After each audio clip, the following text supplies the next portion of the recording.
2 days before Time magazine put his face on the cover and called him one of America's fiercest combat leaders, Major General Terry Allen was being sent home in disgrace.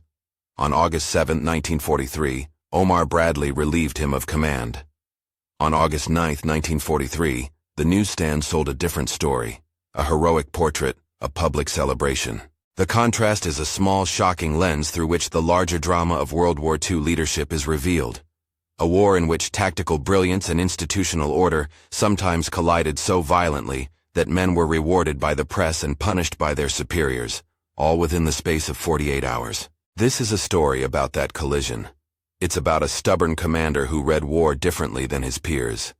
About an army that demanded uniformity and decorum even as its soldiers bled. About a secretary of war who chose to rehabilitate a damaged reputation. And about a division remade into a machine of night fighting, whose eventual triumphs would force the army to ask, and the historical record to answer, which matters more when victory is at stake: discipline or effectiveness.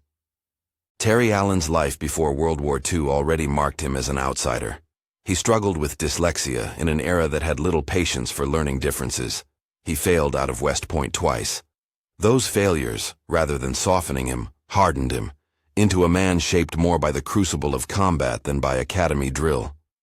He had the habit of doing things differently, improvising a solution on a battlefield, trusting instinct and the instincts of his men, and valuing what actually worked in battle over what looked right in parade ground inspections. That approach produced results.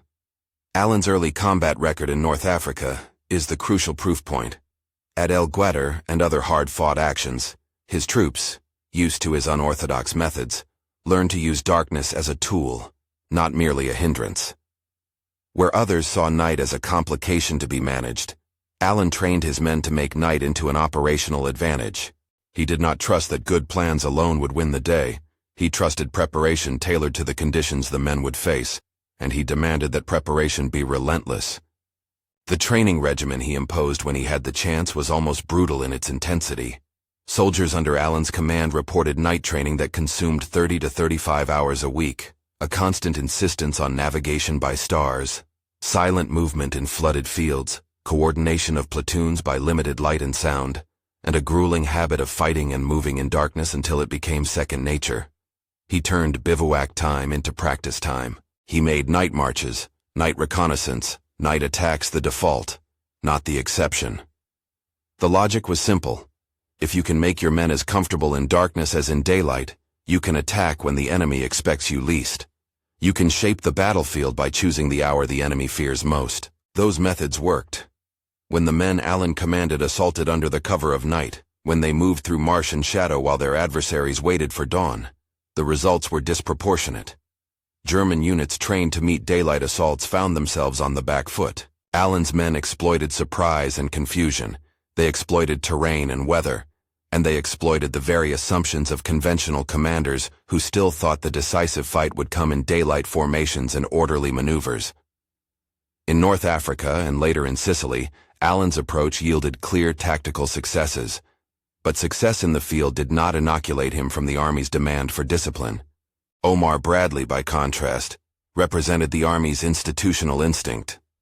A West Point-bred disciplinarian, Bradley cared deeply about procedure, order, and the predictable chain of command. He was not blind to results. He admired courage and praised men who could lead their troops in battle.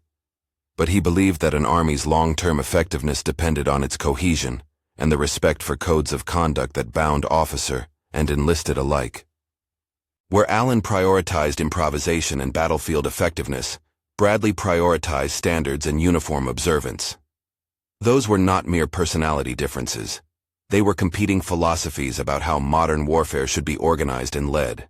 In Sicily, the differences came to a head. The capture of Troina in August 1943 was a bloody, costly affair.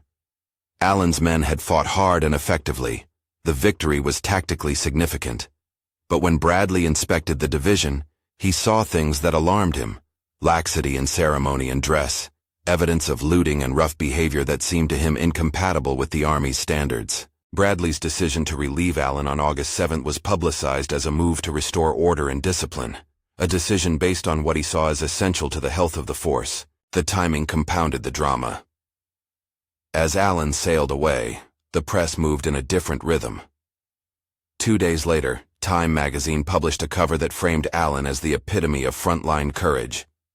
The public narrative, the one that reaches mass audiences, became one of celebration. The institutional narrative, the one that governs promotions, commands, and careers, became one of rebuke. The image of a celebrated warrior forced to return home in disgrace is the essential paradox of this episode. The man who had done the fighting that won ground and preserved lives was judged unfit to remain in command because his methods violated the Army's idea of propriety. It's tempting, in retrospect, to interpret Bradley's action as petty or to ascribe some private animus.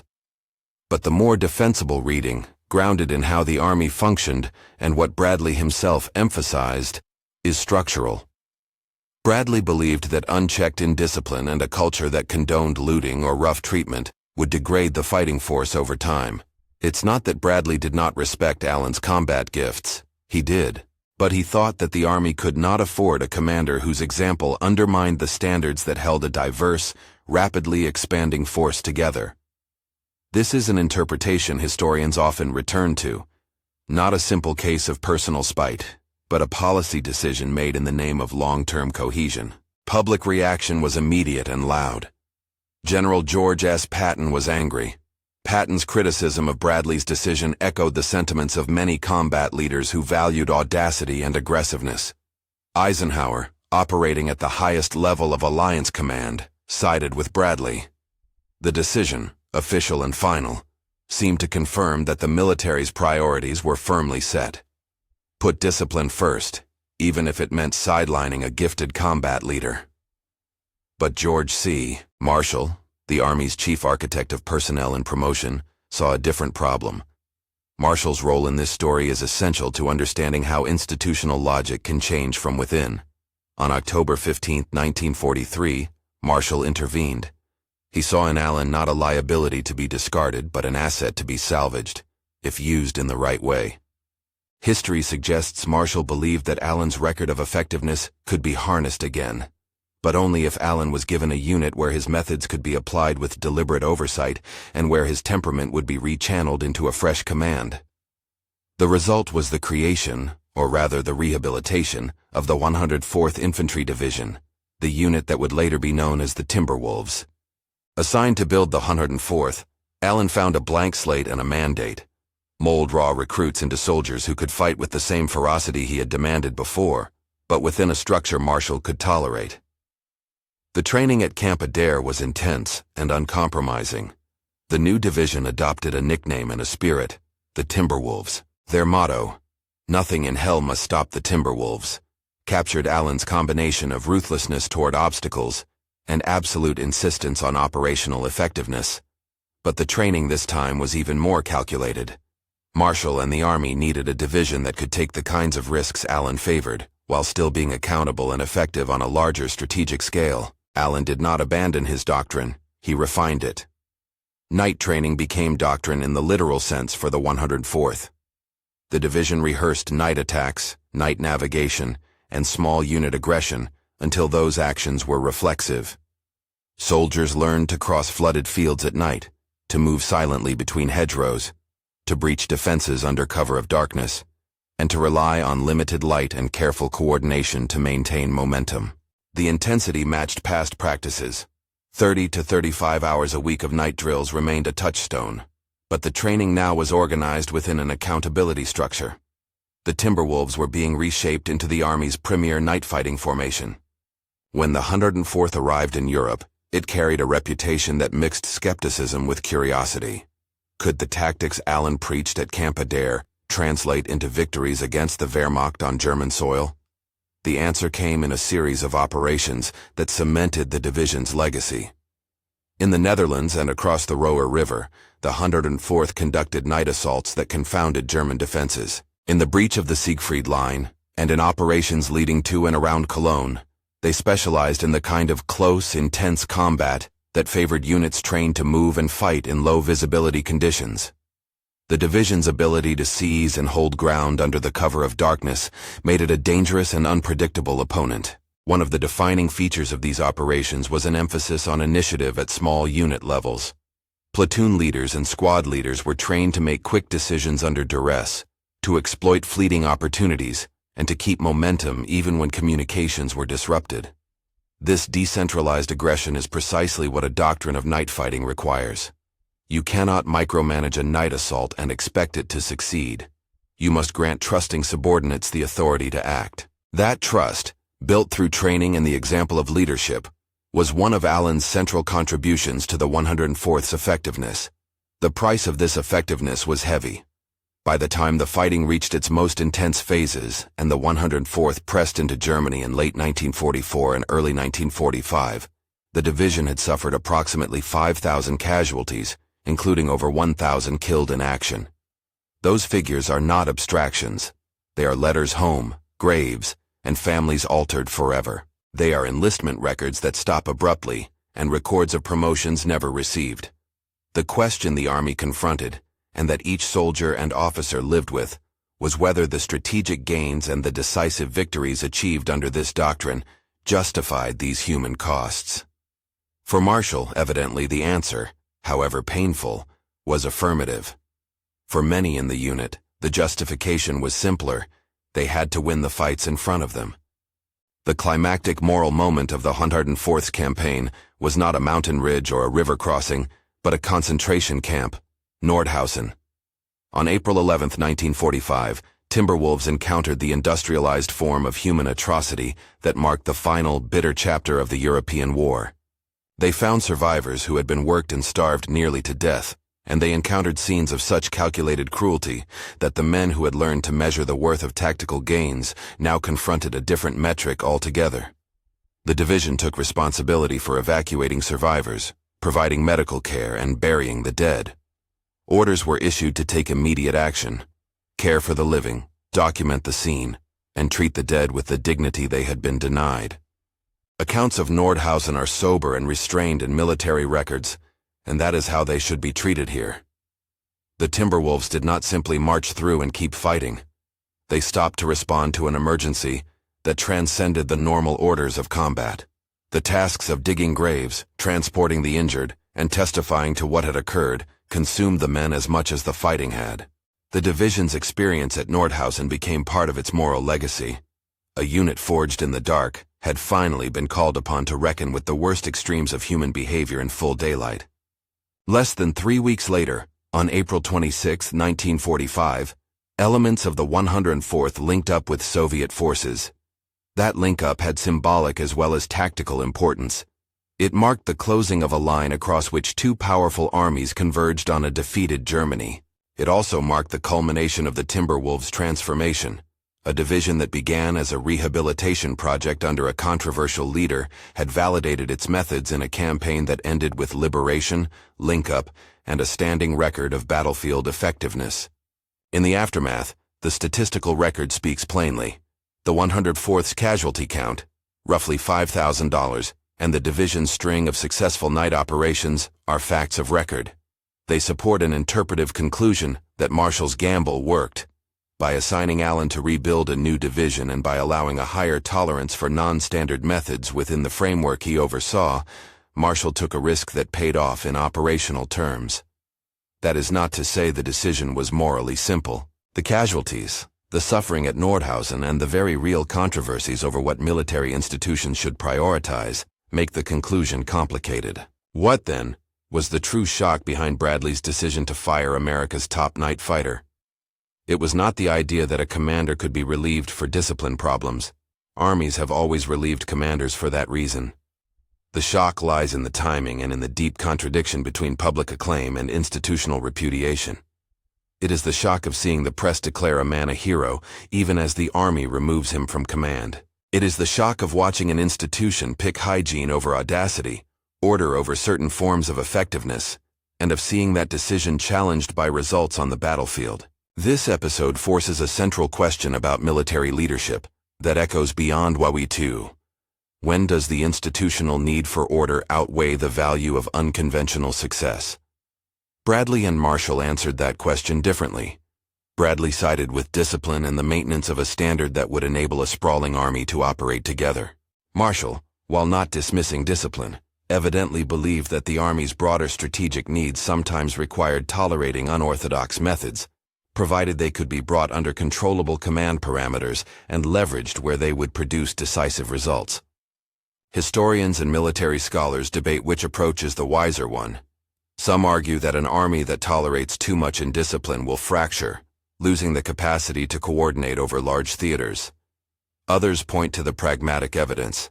In many instances, audacity and adaptation on the ground have broken stalemates and saved lives. The story of Terry Allen and the Timberwolves offers evidence for both sides. The Army paid a price in discipline to gain tactical unpredictability.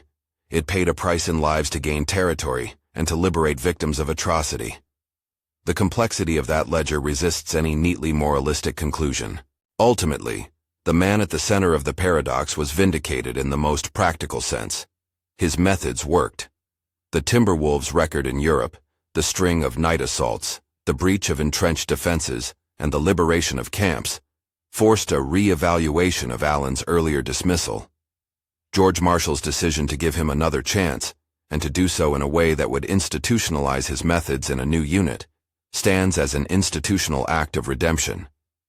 It suggests that the Army, at least at its highest levels, could distinguish between unacceptable personal conduct and a command method worth preserving. But redemption came at a cost. The 104th's casualty figures were not footnotes. They were an accounting of young lives spent. The liberation of Nordhausen demanded a different kind of appraisal. Here, tactical gain intersected with moral imperative. The soldiers who were trained to attack at night found themselves in a role they could not have predicted. Rescuers and witnesses to crimes that transcended military objectives. The way they executed those duties, with attention to the wounded, with care taken to document the dead, became part of the division's legacy, as much as its ability to take ground under cover of darkness. There is an irony that refuses to let the episode rest as a simple vindication. The public would remember the time cover, the heroic portrait, and not the firing. The Army remembered the firing, and the institutional memory recorded both the rebuke and the rehabilitation. History, in turn, keeps both facts: the day a celebrated combat leader was relieved for discipline concerns, and the decision by the Army's highest professional to give him another chance and create a unit that would vindicate his tactics in the field. If one looks for a last measure of the episode's meaning beyond personalities and numbers, it is this: war forces hard choices about values. In the crucible of combat, the lines between right procedure and effective action blur. Leaders must decide, sometimes tragically, which to privilege.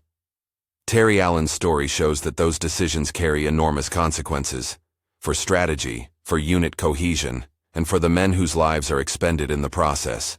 It also shows that institutional systems are capable, however slowly and imperfectly, of correcting themselves when a higher-level actor recognizes a different kind of problem and chooses to act. There is, finally, a human beat to close on.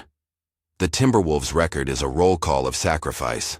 More than 5,000 casualties, over 1,000 killed. Each number was a person with a life cut short, a letter unsent, a family forever altered. The liberation of Nordhausen is part of their legacy, as are the victories that came before and after. Major General Terry Allen left a complicated mark on the Army. For some, a reckless outsider. For others, a leader whose insistence on practical preparedness saved lives and delivered results. In the public eye, he was celebrated and then discarded. In the institutional eye, he was judged and then restored.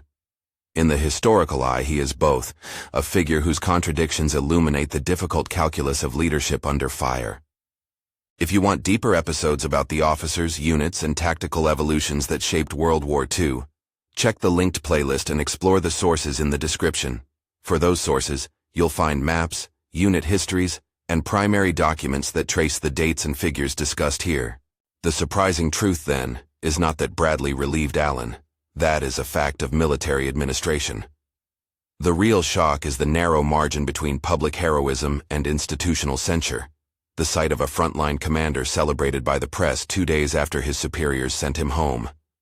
The episode forces us to ask what an army should prize when the stakes are survival and liberation, strict conformity to standards, or the kind of aggressive innovation that can win night battles and, ultimately, save lives from even worse threats.